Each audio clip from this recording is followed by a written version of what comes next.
the insurance coverage that they may or may not have. This is an important thing to note. Ricardo Lara has set up an 800 number, which I'm going to put up on our website.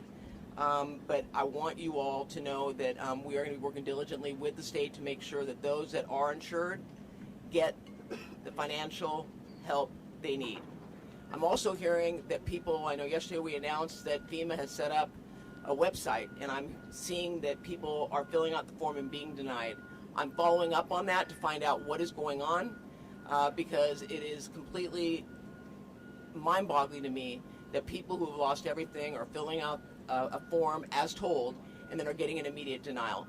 So if you have done that, please, please, please, I'm going to try to get an answer within 24 hours to find out what's going on so that you all get the answers you deserve. If you have any questions and that you want answered during the meeting tonight, you can drop the questions in a chat during the live stream or submit them ahead of time via email to 2025.eaton@firenet.gov. Again, 2025.eaton, E-A-T-O-N, @firenet.gov. We've also extended the opportunity to utility companies to participate and answer your questions.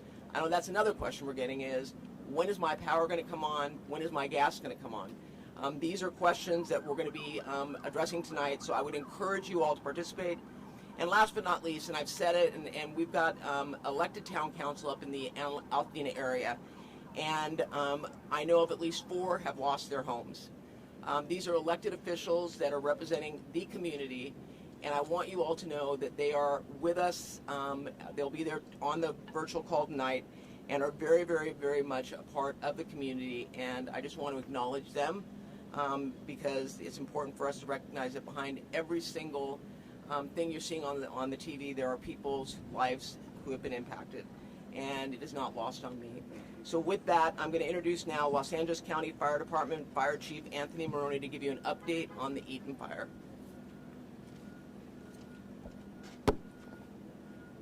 So good afternoon. Thank you, Supervisor Barger.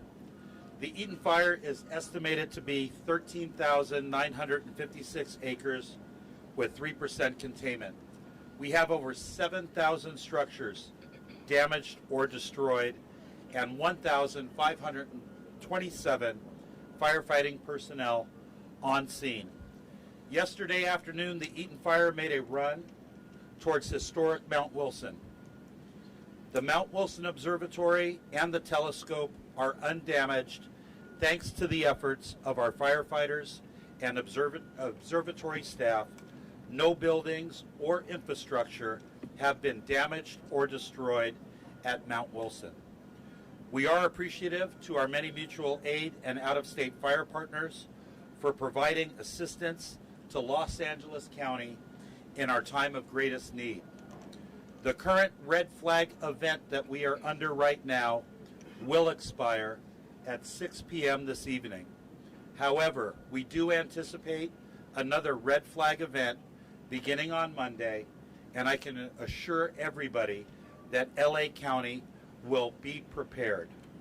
Before I close, I would like to thank Board Chair and 5th District Supervisor Catherine Barger for her unwavering support and leadership. I would also like to acknowledge the tireless efforts of all first responders who have put themselves in harm's way to protect residents and property. And to our residents impacted by this devastating fire siege, please rest assured that we will not stop until the fires are fully contained, and we will continue to be here for you as we plan for the repopulation, recovery, and rebuilding that will be occurring. Thank you. I would now like to introduce Assistant Sheriff Myron Johnson of the Los Angeles County Sheriff's Department. Well, good afternoon. The Los Angeles County Sheriff's Department has deployed over 500 sheriff's personnel and still have actively deployed additional personnel to the fires. And that's in addition to our normal patrol staffing functions. Deputies have actively patrolled the evacuated areas. and increase their presence in those areas for looting, deterrence, as well as burglary suppression efforts. Overall, the evacuations for the Palisades, Eaton, Hearst, Kenneth, and Lydia fires, evacuation orders approximately 100,053 residents are under evacuation orders, and approximately 57,830 structures remain at risk. Evacuation warnings, approximately 166,800 residents are under evacuation warnings, and approximately 50,837 structures remain at risk. As you heard our sheriff speak about yesterday and this morning, we have a curfew enacted in the affected areas. It's been established in the Palisades and the Eaton Fire areas, and it's a mandatory evacuation zones, that will be in effect from 6 p.m. this afternoon until 6 a.m. tomorrow until further notice. This curfew will be strictly enforced and is being taken to enhance public safety, protect property, and prevent looting in areas where residents have been evacuated. We ask that all individuals comply with the curfew and stay clear of the impacted areas unless you're an authorized personnel member such as a fire representative or an emergency first responder. Anyone found in violation of the curfew will be subject to arrest for a misdemeanor under LA County Code section 2.68.320, and conviction of that section results in a fine up to $1,000 and jail time. We understand this is an extremely stressful and challenging moment for our residents in this community, but we appreciate the public's cooperation, and we will work together during this crisis. We also have additional assets from the National Guard that are assisting in law enforcement efforts during this catastrophe. We requested the National Guard's assistance yesterday. Several National Guard members arrived last night and were deployed in the Eaton Fire area and are assisting with road closures and critical infrastructure protection efforts.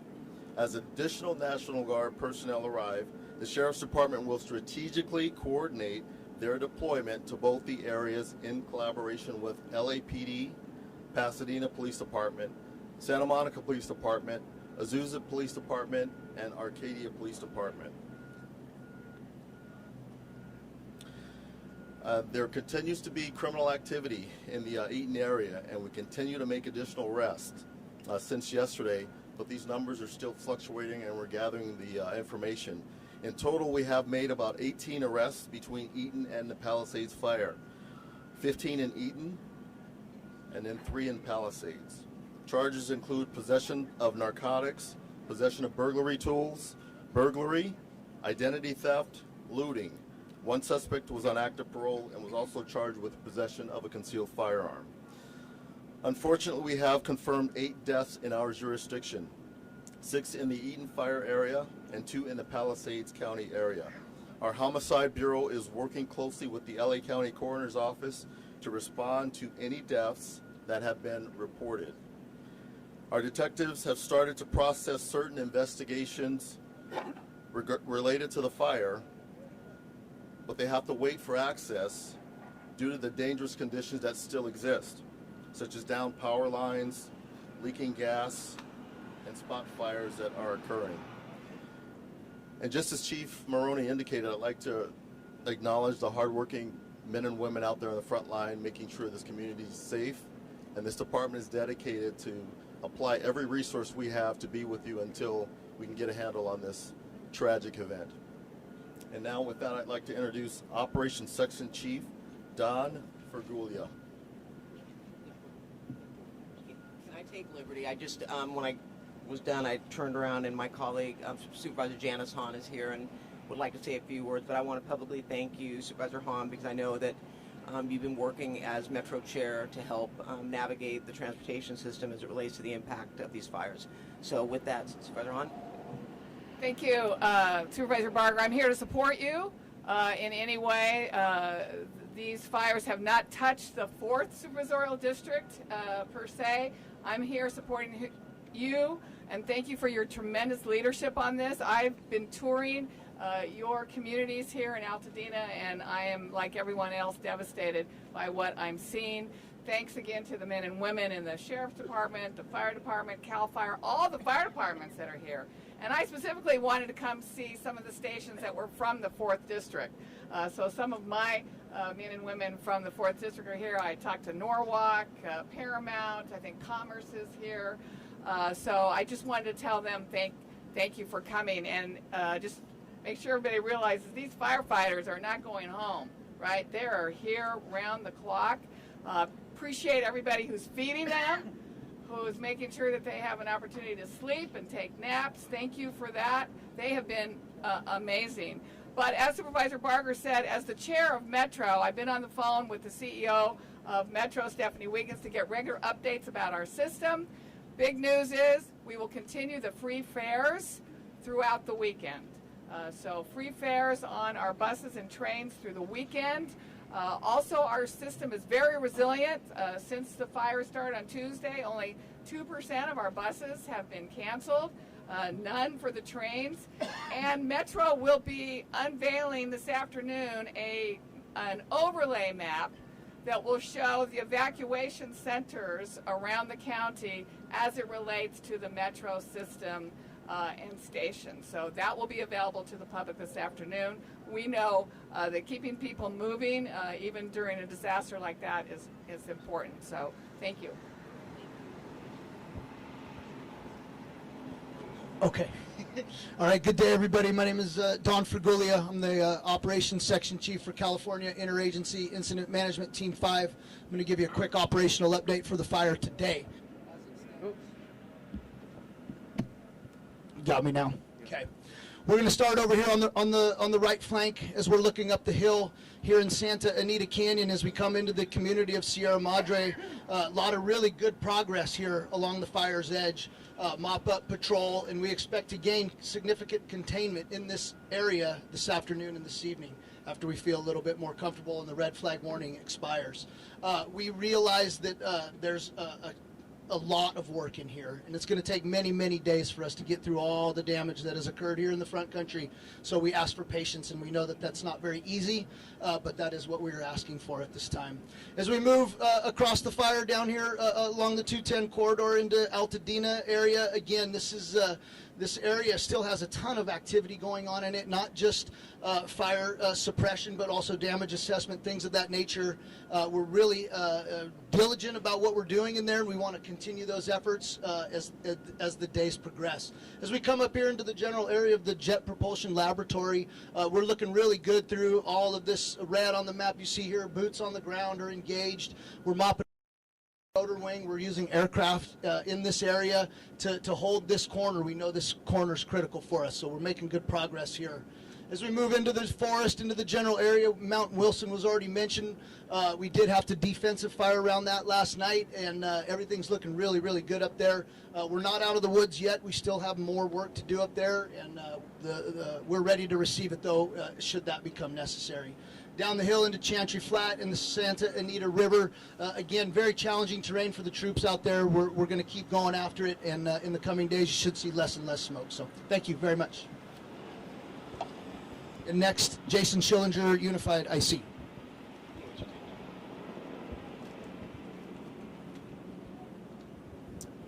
Good afternoon. Thank you for joining us today. Like my Operations Section Chief mentioned, my name is Jason Schillinger, one of the Unified Incident Commanders.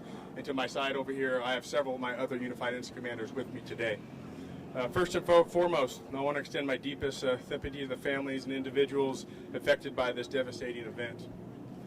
We recognize the fear and uncertainty you may be feeling, and our hearts are with you during this challenging time. Our top priority remains the safety and well-being of all residents and emergency personnel involved. We are also grateful for the support of all agencies who sent resources to our aid. Mutual aid agreements and cooperations with surrounding areas have been essential in containing the fire and protecting more lives and property. Firefighters are working around the clock in difficult conditions to ensure that this fire is contained and that no further lives and property are put in danger.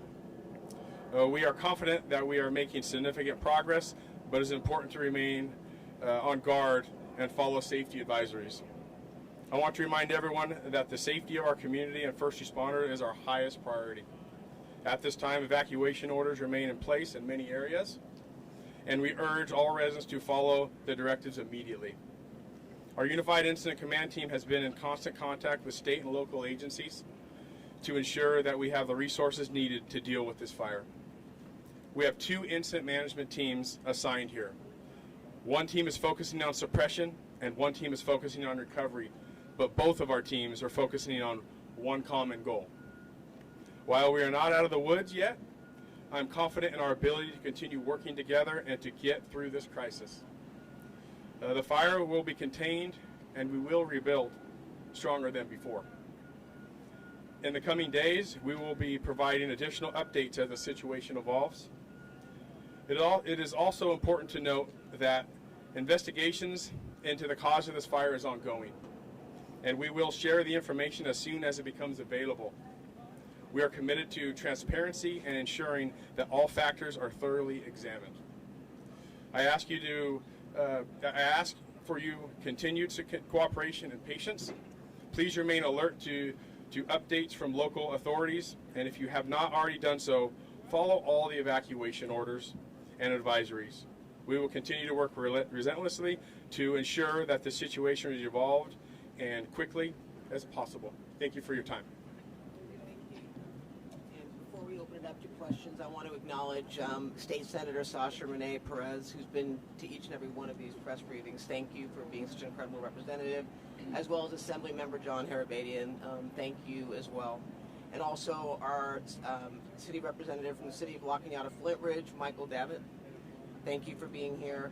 And then we've got U.S. Fire Administration, Dr. Moore, Merrill, right back here. Thank you as well as U.S. Forest Service Chief Garcia. Thank you.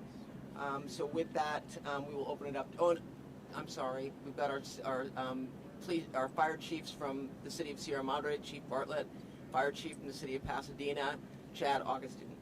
So now with that, we'll open it up for questions, correct? Okay. Thank you, everyone. That'll conclude our speakers today. So if you have a question, please state your name and the agency, and we raise your hand, and we'll have our PIO come to you, and we'll direct your question at who you'd like to go to. Craig Fickner. Arcadia Fire Chief Swin. I'm so sorry. I'm so sorry. Quite the media setup here. It worked well. Supervisor, I wanted to ask you, there were a lot of people who wanted to get past the National Guardsmen, the troops, to get property, to get clothes, medicine, and they had proper ID. They didn't seem to be troublemakers, and they were really bothered by that. I understand there's been a change in the instructions, so long as it's not during those curfew hours of, 6 p to 6 a. So I'm heading up there after this to find out what's going on. I mean, there's no question in my mind that I was on the way here, talked to a family that's lost their home, and they want to get up there, and their experience was different. They were allowed in, showing proper ID. We've got to be consistent, but we also have to recognize there are people that are going up there and doing things that are criminal. And, you know, I loved the fact that we talked about the arrest, but I think I love most is we have a DA, Nathan Hockman, who said he's going to prosecute to the fullest extent of the law. So I want that to be taken, and I want everyone to hear it, and I'm going to make sure I'm going to follow each and every one of those cases to make sure that it does occur. But I'm going to follow up on that, and we'll get a clarification. I mean, the National Guard came in pretty fast, very fast, and we want to make sure we've got a consistent message. I know I've talked to also constituents who've said that the sheriffs have been very, very compassionate and given grace and let them go up, especially if they want to get their medications. So we're going to be working on that, so stay tuned. Thank you. Hi, Supervisor. Quick question here. Jason Hamilton from Tri-County News. I have a question about donations. A lot of people have reached out to me, major corporations, for example, that would like to make some significant donations to help out with people that are still left behind. I've suggested things like chainsaws, rakes, gloves, respirators, masks, things like that. 2 points. A, can you, is there a list or a cohesive page that someone could go to look for things that might be necessary to donate? And So- B, is there a person of contact that's not necessarily the Red Cross that's more localized that we can get these items to that and get distributed to the residents that are in need of those things? Yeah, and thank you for that question. Yesterday when I was coming over here, Homeboys dropped off a huge order that they wanted to get up into the community. So, I mean, it's across as horrible as this is, you see the best in people. You also see the worst, but you see the best. And you can visit LA Works, all one word, laworks.com/2025fires to get more information. I know that Flintridge Center, Octavia's Bookshelf are also accepting and distributing donations. So you can reach out, and Octavia's is an amazing bookstore, by the way.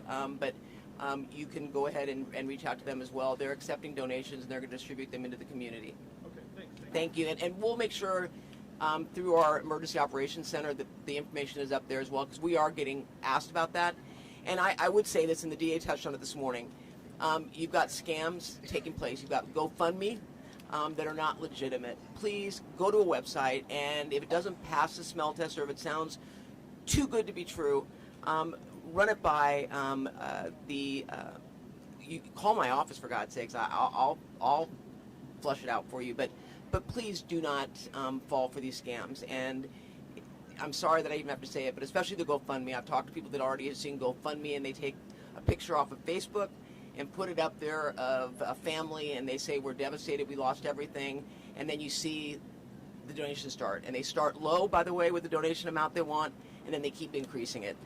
Because when you start low and you hit it, you can keep increasing it, but if you don't hit it, you don't get the money. So be cognizant of the fact that there are scammers out there, and by the way, if you're caught, the DA is going to prosecute you to the fullest extent of the law. There's been a number of water distributions throughout Pasadena and Altadena. Can you talk about the status of the water in the local area? You mean in terms of boiling? Yes. Yeah. Yeah. What do you do? So I'll break out question that with you because we don't have someone from the water here to talk about that, but we'll break out and we'll do an interview on the sidebar after that, if that's okay. Do we have any other questions? And my understanding is on Pasadena's website there is a map outlining where, if you live in a certain proximity area, that you have to boil your water. So they are on a boil water alert for certain parts of the areas impacted by the fires. But we'll get you more information on that. Hi, I'm Morgan from ABC News. I'm wondering if anyone's here to speak specifically about the level of devastation in Altadena. I saw a local official quoted saying that perhaps only a dozen or so homes are left in the area. Is anyone able to confirm that or speak on that? I'm sorry, they said that there's only about a dozen or so homes left in there. Well, that is an exaggeration, but I will tell you, it looks like a war zone.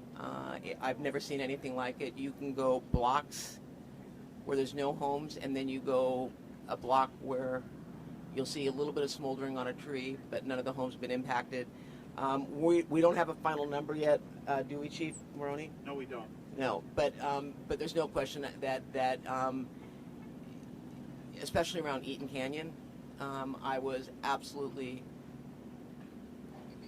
shocked is not even the word for the destruction that it caused in that area. And then I went up to Farnsworth Park, and gone. It's gone. So we'll have a final number, but there are homes standing, especially as you head more toward Lincoln. But it's spotty. I mean, this fire was unpredictable. You had the winds going every which way and going strong, so you could have embers traveling miles, which is what we saw. And so that's why we had this like a whack-a-mole. Hi, Ashley Mackey with ABC7. A couple of people, residents who have been displaced, have asked me about mail and how they get that and forwarded to them, and holding packages, Amazon, that kind of thing. What should I tell them? So the U.S. Post Office, and I think it's going to be at the Lincoln branch, is going to be holding mail. They're not delivering, obviously, for obvious reasons. But those that have been impacted by the fire, they can reach out to the post office, and they are coordinating an effort to make sure that people get access to their mail. And then for those that who still have their homes but are not getting the mail delivered, they're going to be coordinating that as well. So that's going to be rolled out through the United States Postal Service, but they are on top of it. Thank you for that question.